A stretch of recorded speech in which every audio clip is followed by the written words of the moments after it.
So as an example of REMChlor applications, let's consider this site, the Portland Bangor waste oil site. And here's a picture of the site. You can see these are lagoons where waste was placed and they cause groundwater contamination. And what we'll assume is that TCA, trichloroethane, was released and formed a plume. The TCA will react to form DCA, which also decays. And so what we want to know is how does the plume change with time? And so we have some specs here for the model.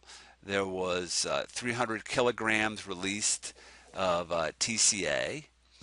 So this would be M0, the initial mass, and the initial concentration in the plume was 2 milligrams per liter, so that would be C0.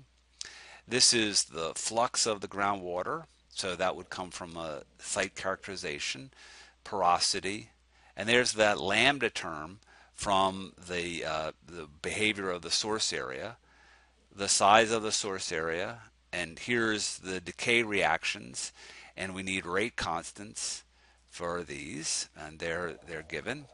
Retardation factor, dispersivity, and the flow variability index. So all of these will be used by REMChlor to calculate the plume. And so if you download REMChlor and install it and open it up, this is the screen that you would use to set it up. And let's see, here is the concentration, the mass, and the gamma term. So the concentration is 002. That's going to be the initial concentration and the initial mass in the plume. The dimensions of the source areas in meters, and we were given that. There's the source area's dimension, 10 by 3.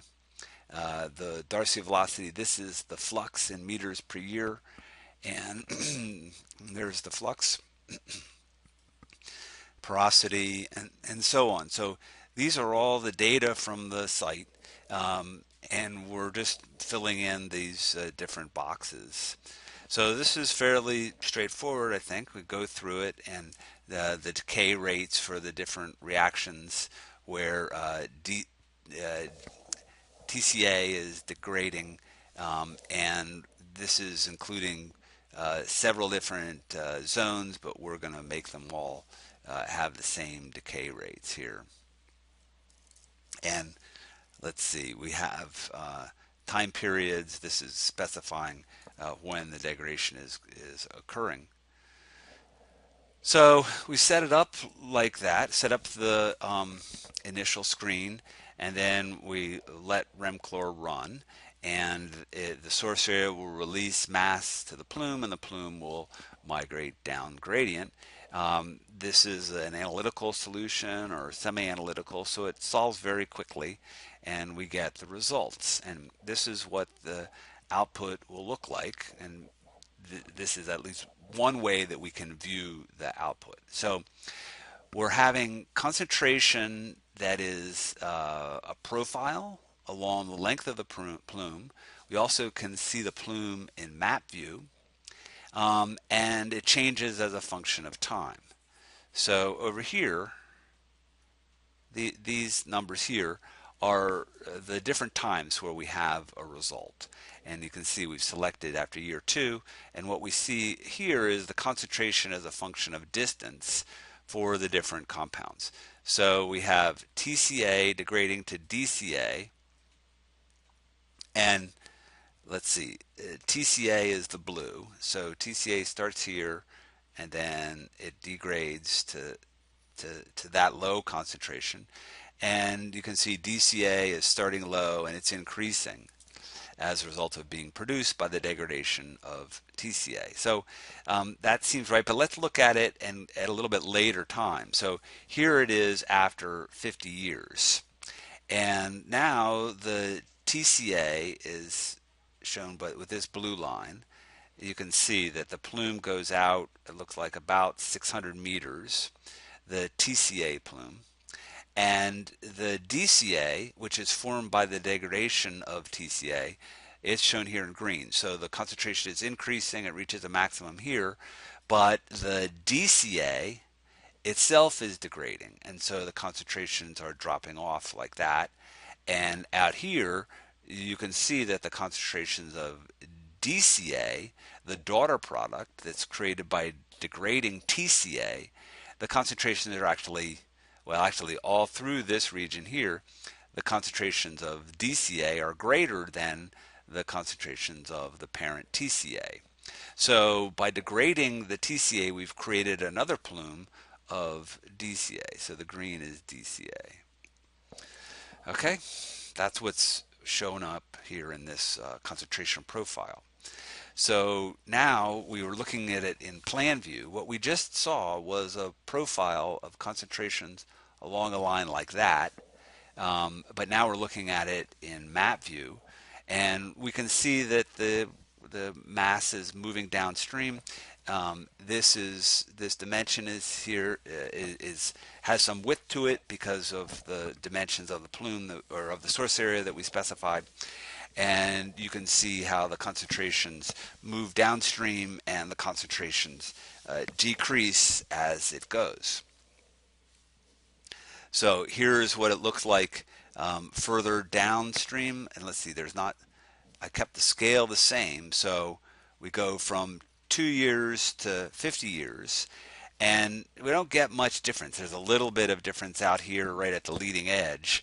But the TCA plume doesn't really change much with time. And that's because it's degrading to DCA. So there it is after 100 years, and you can see that it's pretty well stabilized and it's not changing as a function of time because of this degradation process. So here's what the DCA plume looks like after 100 years, where the scales are the same. So you can see that we now have this big DCA plume that's formed as a result of degrading the TCA, and the DCA plume then moves on downstream. So there's what the DCA plume looks like after 2 years, and 4 years, 6, and then 100 years. And this is the same plot that we had before, except we've changed the scale around to view it a little bit better. This scale here in X is much larger than this scale here in Y, right here. So this is actually a long skinny plume, but we've kind of changed the scale in order to visualize it a little bit better. Okay, so one of the nice things that you can do with this code is to ask questions about what would happen if you changed something, change a parameter. How would that affect the plume? So this helps you understand how the different parameters affect the plume and which ones might be more important to try to understand. So transverse dispersivity, that's causing the plume to spread in this direction, and we initially set it at 0.5 meters. What if it was smaller than that? And so there we get a change from 0.5 to 0.1, and you can see that the width of the plume that we see in this case is changed by quite a lot by reducing the dispersivity. So the spreading that we see here is, well, the spreading that we see here is due in large part to this dispersivity. By cutting it by a factor of 5, we shrink the width of the plume down. Okay, so we can also ask ourselves what happens to the plume if we change the degradation rate. So if we have a degradation rate of that and we increase it to that, this might be something, say, that we figure out how to do as part of a potential remediation process. So we can say, well, what if that were to happen? It's straightforward. We go into REMCO, we change the parameter, and we rerun it, and that's here. We've changed the degradation rate from 0.5 to, let's see, we change it from 0.2 to 0.5. So there's the changes at 0.5, and here's the result that you get.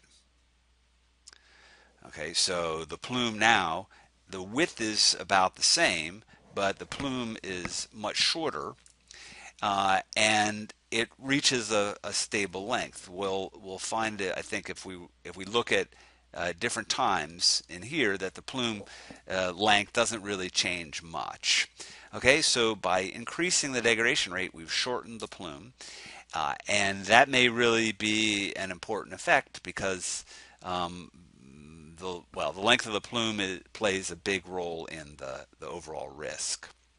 So that kind of gives you an idea of some of the things that are fairly easy to do using REMCO to run these numerical experiments and evaluate what parameters affect the plume in what ways.